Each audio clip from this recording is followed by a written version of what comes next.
সম্মানিত অতিথিবৃন্দ, member of diplomatic community, উপস্থিত কড়াইলবাসী, সাততলাবাসী এবং ভাসানটেকবাসী, আসসালামু আলাইকুম।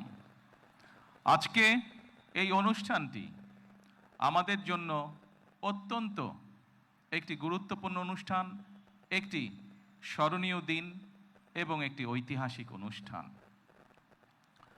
প্রথমেই আমি আল্লাহ রাব্বুল আলামিনের দরবারে হাজারো শুকরিয়া, লক্ষ কোটি শুকরিয়া আমি আদায় করছি। নির্বাচনের মাধ্যমে বর্তমানে বাংলাদেশে জনগণের কাছে জবাবদিহিমূলক, জনগণের প্রতিনিধিমূলক একটি সরকার প্রতিষ্ঠিত হয়েছে। এই সরকারকে এই দেশের মানুষ নির্বাচিত করেছেন। স্বাভাবিকভাবে এই সরকার এই দেশের মানুষের কাছে জবাবদিহি করতে বাধ্য। সম্মানিত উপস্থিতিবৃন্দ, আজকের এই অনুষ্ঠানটি বা এই অনুষ্ঠানকে কেন্দ্র করে যে কারণে আমরা এখানে আজকে উপস্থিত হয়েছি, এটি বহু বছর যাবৎ বাংলাদেশ জাতীয়তাবাদী দল পরিকল্পনা গ্রহণ করেছে। বাংলাদেশের জনসংখ্যার অর্ধেক জনসংখ্যা হচ্ছে নারী। আমরা দৃঢ়ভাবে বিশ্বাস করি এই অর্ধেক জনসংখ্যাকে যদি আমরা পেছনে রাখি, এই অর্ধেক জনসংখ্যাকে যদি আমরা এম্পাওয়ার না করি, তাদেরকে যদি ক্ষমতায়ন না করি, শিক্ষা এবং অর্থনৈতিকভাবে তাদেরকে যদি ক্ষমতায়ন আমরা না করতে পারি, তাহলে অবশ্যই দেশকে কোনোভাবেই সামনে এগিয়ে নিয়ে যাওয়া সম্ভব না। আপনাদের নিশ্চয়ই সকলের খেয়াল আছে, এর আগে বিএনপি সরকার যখন দেশ পরিচালনার দায়িত্বে ছিলেন, দেশনেত্রী বেগম খালেদা জিয়া যখন দেশ পরিচালনার দায়িত্বে ছিলেন, সেই সময় সমগ্র বাংলাদেশে তিনি নারীদের শিক্ষা ব্যবস্থা, স্কুল পর্যায় থেকে ইন্টারমিডিয়েট লেভেল পর্যন্ত শিক্ষা ব্যবস্থাকে বিনামূল্যে করার ব্যবস্থা করেছিলেন।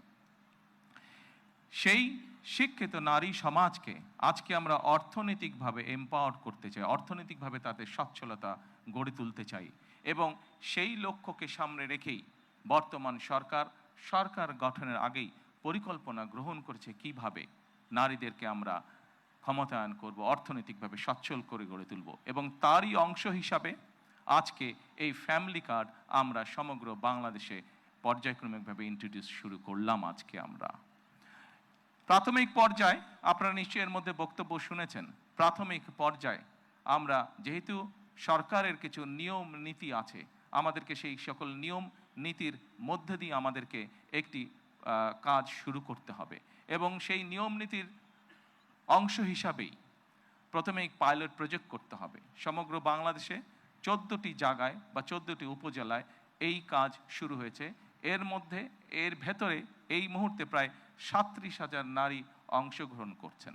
আমাদের এই কড়াইল এলাকা, ভাসান এলাকা এবং সাততলা, এই 3টি এলাকায় প্রায় 15,000 নারীকে এই কার্ডের সুবিধার আওতায় আজকে নিয়ে আসা হয়েছে।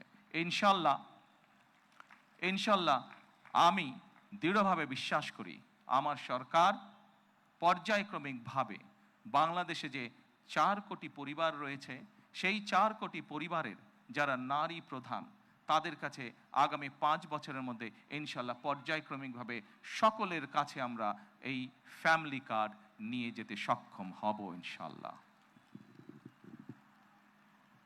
সম্মানিত সকল উপস্থিতিবৃন্দ, আমি আমার বক্তব্যের প্রথমেই বলেছি যে আমরা একটি দায়িত্বশীল সরকারের ভূমিকা পালন করতে চাই, যেই সরকার জনগণের জন্য কাজ করবে, যেই সরকার কাজ করবে দেশের জন্য।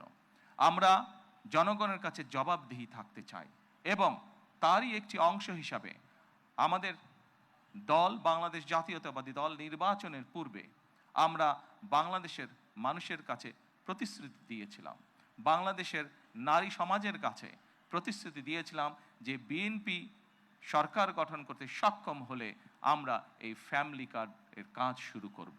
আপনারা নিশ্চয়ই খেয়াল করেছেন, আমরা আল্লাহর রহমতে বাংলাদেশের মানুষের সমর্থন নিয়ে বিগত নির্বাচনে সরকার গঠন করার 1 মাসেরও কম সময়ের মধ্যে আমরা আমাদের এই প্রতিশ্রুতি, জনগণের কাছে দেওয়া প্রতিশ্রুতির কাজ আমরা শুরু করেছি। এবং শুধু এই প্রতিশ্রুতি নয়, আমরা আরও কিছু প্রতিশ্রুতি করেছিলাম, তার মধ্যে যেগুলো আমাদের প্রায়োরিটি প্রয়োজন ছিল, তার মধ্যে আরেকটি আছে কৃষক কার্ড। সেই কৃষক কার্ডের কাজও আমরা শুরু করেছি ইনশাল্লাহ। ঠিক আজকের এই অনুষ্ঠানে আমরা যেভাবে 37,000 মানুষের কাছে, 37,000 নারীর কাছে আমরা ফ্যামিলি কার্ড তুলে দিতে সক্ষম হয়েছি, ঠিক একইভাবে আগামী মাসের মধ্যে আগামী মাসের ভেতরে আমরা কৃষক ভাইদের কাছেও, বহু কৃষক ভাইদের কাছে আমরা কৃষক কার্ড তুলে দিতে সক্ষম হব ইনশাল্লাহ। সম্মানিত উপস্থিতিবৃন্দ, আপনারা নিশ্চয়ই খেয়াল করেছেন আমরা দেশের মানুষের কাছে আমরা প্রতিশ্রুতি দিয়েছিলাম, বিশেষ করে আমরা বাংলাদেশের কৃষক ভাইদের কাছে আমরা প্রতিশ্রুতি দিয়েছিলাম যে বিএনপি সরকার গঠন করতে সক্ষম হলে যাদের কৃষি ঋণ 10,000 টাকা পর্যন্ত আছে, কৃষি ঋণ সুদ সহ, সেই কৃষি ঋণ বিএনপি সরকার গঠনে সক্ষম হলে সেই কৃষি ঋণ আমরা মওকুফ করব। আল্লাহর রহমতে আমরা গত সপ্তাহে সেই 10,000 টাকা পর্যন্ত কৃষি ঋণ মওকুফ সরকারের পক্ষ থেকে করে দেওয়া হচ্ছে সুদ সহ।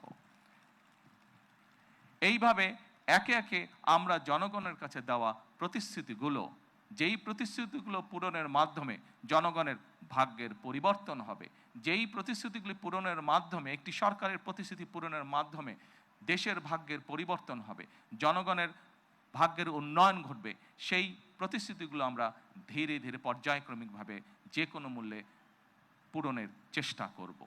আজকে এই ফ্যামিলি কার্ড ব্যক্তিগতভাবে আমার জন্য আজকের দিনটি খুবই ইমোশনাল। কারণ এখানে আজকে যারা আপনারা অতিথি উপস্থিত আছেন, এখানে কিছু মানুষ উপস্থিত আছেন যাদের সাথে বিগত অনেকগুলো বছর ধরে আমি বসে বসে আমরা পরিকল্পনা গ্রহণ করেছি যে কিভাবে যখন সময় আমরা পাবো, সুযোগ পাবো, জনগণের সমর্থন পাবো, সেই ফ্যামিলি কার্ডটিকে আমরা বাস্তবায়ন করব। আল্লাহ তাআলা রব্বুল আলামিনের রহমতে আজকে আমাদের সেই দিনটি উপস্থিত, যেই দিনে আমরা আমাদের এই প্রতিশ্রুতি রক্ষা করতে সক্ষম হয়েছি। সেজন্যই আজকে আমার জন্য যেমন একটি ইমোশনাল দিন, আমি মনে করি আমার সরকার এবং আমার দল বাংলাদেশ জাতীয়তাবাদী দলের জন্য একটি ঐতিহাসিক এবং একটি ইমোশনাল দিন আজকে। সম্মানিত সকল উপস্থিতিবৃন্দ, সম্মানিত সভাপতি সহ মঞ্চে উপস্থিত অতিথিবৃন্দ, আসুন, এই দেশটি আমাদের প্রথম এবং শেষ ঠিকানা। এই দেশের মানুষের প্রত্যাশা বর্তমান নির্বাচিত সরকারের কাছে অনেক, সেটি আমরা বুঝতে পারি। কিন্তু একই সাথে আমরা যদি বাস্তবতা বিবেচনা করি এবং সমসাময়িক ঘটনা, মধ্যপ্রাচ্যের যে পরিস্থিতি, সকল কিছু যদি বিবেচনা করি, তাহলে আমরা যে প্রতিশ্রুতিগুলো দিয়েছিলাম, আমরা অবশ্যই আমাদের প্রতিশ্রুতি থেকে বিন্দুমাত্র আমরা অবস্থান পরিবর্তন করব না। হয়তো সমসাময়িক বৈশ্বিক পরিস্থিতির কারণে ক্ষেত্র বিশেষে হয়তো আমাদের কিছু কিছু ক্ষেত্রে সময় বেশি লাগতে পারে প্রতিশ্রুতিগুলো বাস্তবায়নের জন্য।